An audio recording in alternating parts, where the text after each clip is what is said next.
Pagi, kembali lagi dengan saya dalam kuliah Fisika Matematika 1.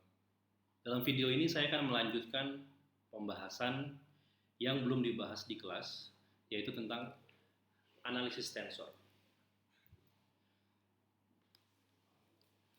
Oke, mari kita mulai. Sebelum masuk ke analisis tensor, kita perlu tahu apa itu tensor dan apa itu tensor dikaitkan dengan besaran-besaran sebelumnya yang sudah kita kenal, yaitu besaran skalar dan besaran vektor.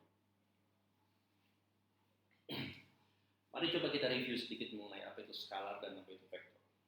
Kalau Anda ingat, skalar ini adalah besaran-besaran yang mudahnya dia tidak punya arah. Mudahnya tidak punya arah, dia hanya punya besar, punya magnitudo, tapi tidak punya direction. Misalnya, dalam fisika besaran-besaran skalar adalah contohnya dalam mekanika klasik, massa, energi,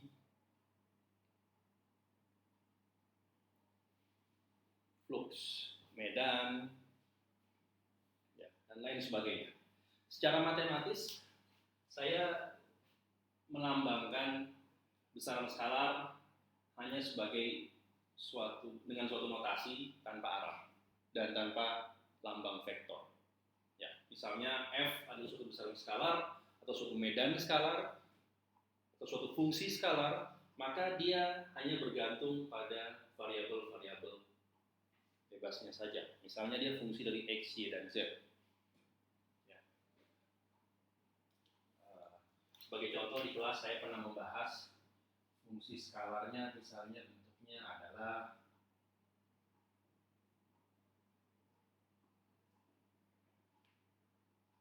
misalnya seperakar X kuadrat ditambah Y kuadrat ditambah Z kuadrat. Dia tidak punya arah, jadi dia besaran skalar. Dalam representasi matriks, kita bisa merepresentasikan besaran-besaran ini dalam representasi matriks. Dalam representasi matriks, besaran skalar ini dia menduduki tempat sebagai hanya komponen matriks. Atau dia angka saja. Dia bukan matriks, dia angka. Kalaupun mau kita katakan dia matriks, berarti dia adalah matriks 1 kali 1. Selanjutnya, besaran vektor seperti yang sudah Anda tahu, definisi mudahnya adalah besaran yang punya magnitudo dan punya arah. Ya kan? Secara matematis, saya punya vektor, katakanlah vektor B, maka saya kasih topi di atasnya. Cara penulisannya, B ini fungsi dari X, Y, dan Z misalnya. Maka saya bisa ekspansikan dia dalam basis vektornya sebagai B arah X dikali vektor satuan X ditambah B arah Y dikali vektor satuan Y ditambah B arah Z dikali vektor satuan Z. Yang perlu Anda ingat adalah bahwa baik Bx, By, dan Bz ini secara umum adalah fungsi dari X, Y, dan Z. Karena vektor B ini fungsi X, Y, dan Z, maka secara umum masing-masing komponen skalar dari vektor tersebut haruslah juga fungsi X, Y, dan Z. Oke, dalam notasi indeks yang sudah kita pelajari juga, saya menulis bentuknya seperti ini. Ini saya perlu perjelas. Saya bisa menulisnya.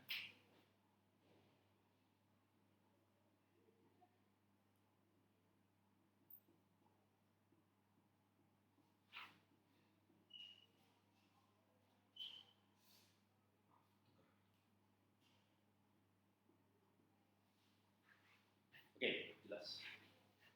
Dan ini bisa ditulis sebagai sumasi dari 1 sampai 3 BI EI. Anda ingat kembali catatan di kelas?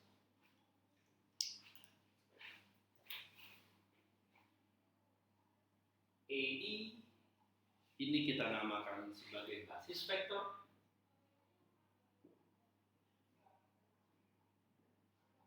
Atau juga orang kenal sebagai unit vektor, vektor satuan.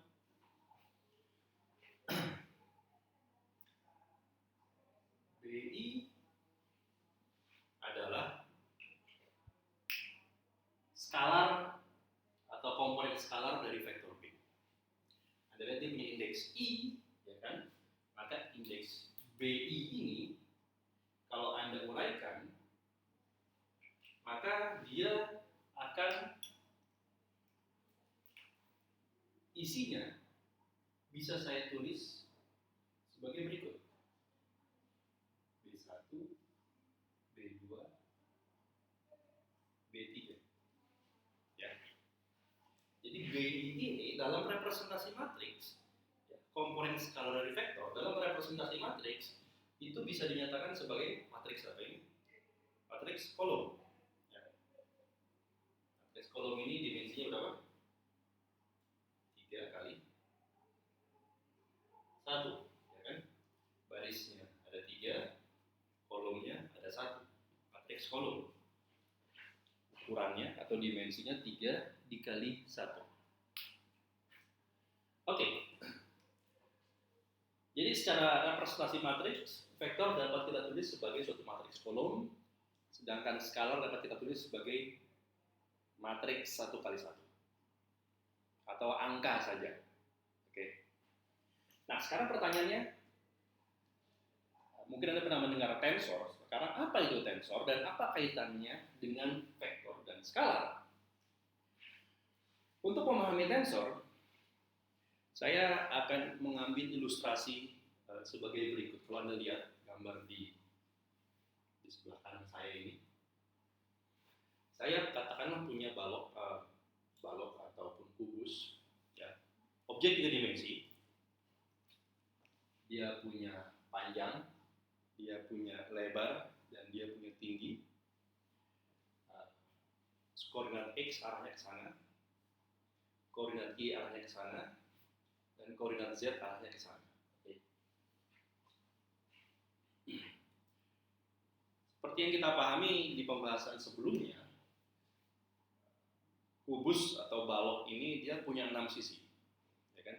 6 sisinya ini diberikan oleh permukaan, 6 permukaan, ya.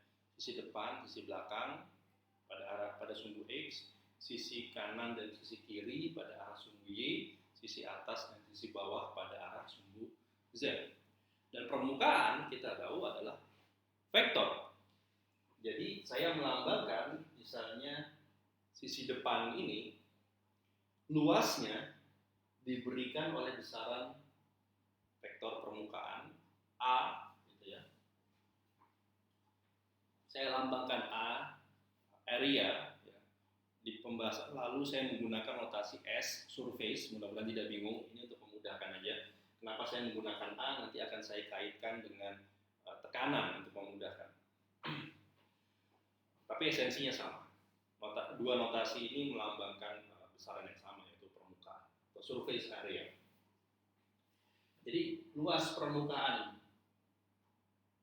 sisi depan ini saya namakan AX. Kenapa ada indeks X-nya? Karena sisi depan ini atau permukaan ini memiliki arah. Arah vektor permukaannya berarah atau menuju ke sumbu X. Demikian pula sisi kanan atau kiri. Sisi kanan atau kiri ini arahnya ke sumbu Y, maka saya namakan AY. Dan juga untuk yang arah ke atas atau ke bawah sumbu Z saya namakan AZ. Paham ya? Oke. Sekarang saya memberikan gaya pada sistem ini. Saya berikan gaya untuk memudahkan. Saya ambil gayanya pada arah sumbu Z. Jadi Anda bisa bayangkan balok ini saya berikan gaya pada arah sumbu Z. Apa yang terjadi? Kita tahu kalau ada suatu gaya yang bekerja pada permukaan, maka kita bisa mendefinisikan yang namanya pressure, tekanan. Saya lambangkan P. Oke, kalau Anda belajar di SMP atau di SMA, besaran itu didefinisikan sebagai